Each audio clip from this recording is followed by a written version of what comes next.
People stay in dead-end careers because they simply don't know how to move on. Joining us now with how to level up your branding is executive image consultant Charles Bly.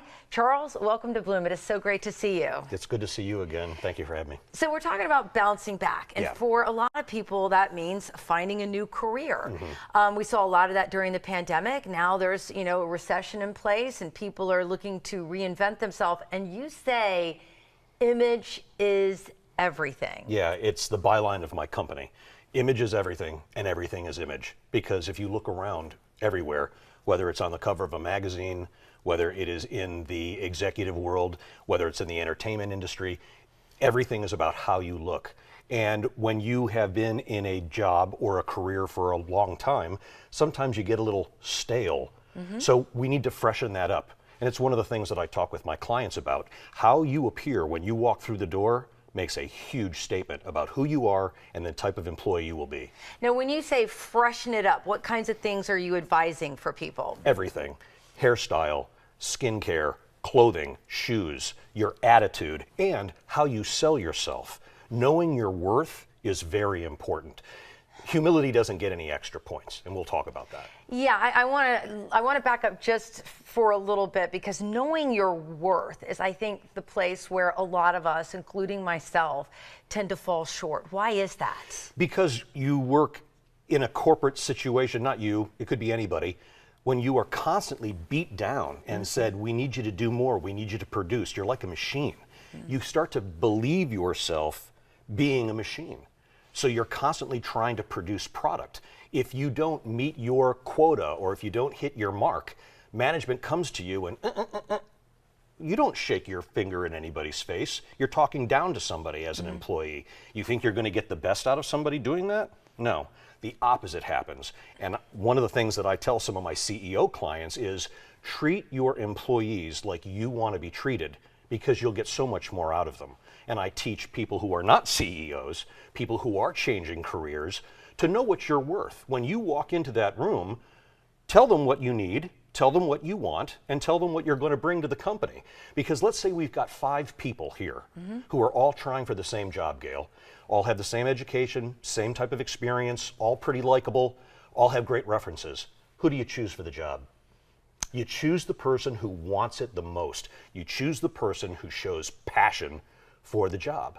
That's who you hire. Is there a way to project that a little bit on your resume for that very first impression that they might be seeing of you on paper? Absolutely. You know, there's always, in the old days when we were in school and they told you this is the way you format a resume, you don't do that anymore. You get into SEO and backlinking and all of these things because resumes really aren't looked at by humans anymore. They're looked at by computers, and they're looking for keywords. So if you are loyal, if you like to be challenged, if you like a certain aspect of a position, you need to say that on your resume, because the computer, the algorithm, is going to pick that up. That is fascinating. All right, now let's talk. So we talked about the way we look. We talked about our resume. We talked about knowing our worth. What's next? Well, it's really how you present yourself to the interviewer. In the notes that I sent you, Gail, one of the things that I said was brownie points, or you don't get brownie points when you are humble. I don't want anybody humble. I want somebody to come into my company and want to light a fire under it. I want somebody who is passionate. I want a winner. I want somebody who has drive. I want somebody who wants to make a lot of money. And I want somebody who is going to change things. I like visionaries. Not everybody can be a visionary. And not everybody likes a visionary, because when you come in and you're not acting as humble as people around you might think you should. I mean, like, how do you show that I really just want to win? I'm not trying to be obnoxious. Right. I'm just trying to, like, let's take this to the next level. Sometimes that does get misread. Absolutely. But if it's being misread, it's not your problem, it's the interviewer's problem. Okay. I don't want to work for you. All right. So you need to have enough gravitas and belief in yourself to say, you know something, I think we're going to end this interview because this isn't a good connection. This isn't a good relationship right out of the gate. That is knowing your worth. Interesting. I think a lot of people, though, have a fear factor when it comes to having that type of backbone, if you will. I mean, I think it sounds great coming from you. I'm like, Yes. I'm a believer, Yeah. but now I'm trying to envision myself doing something like that, and it's hard to cross that threshold. If you don't do it, Gail, there's 50 people behind you who will. Interesting. So you're saying if you're going to reinvent yourself, you got to game up. Yeah, absolutely. You know, make sure that you believe in yourself, that you believe in your new field, that you believe in your worth, and that you are going to deliver that to your new employer. If I'm going to be hiring somebody, I want somebody that comes in and sells themselves, because there could be 50 candidates.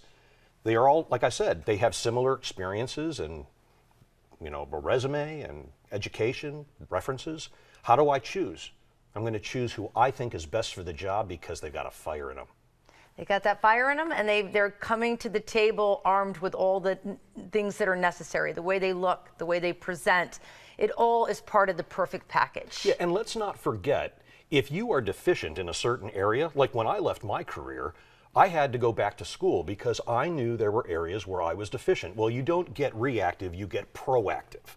So you do what you need to do to put your foot forward, take the next step, and to go into a new situation confident. All right. This has been great. Thank you so much. No problem. It's been such a pleasure. All right, we're going to share Charles's story on BloomTampaBay.com, and when we come back, we'll show you how to bounce back after spoiling yourself at a 5-star spa in Tampa Bay. But first, it's time for today's Bloom Trivia question.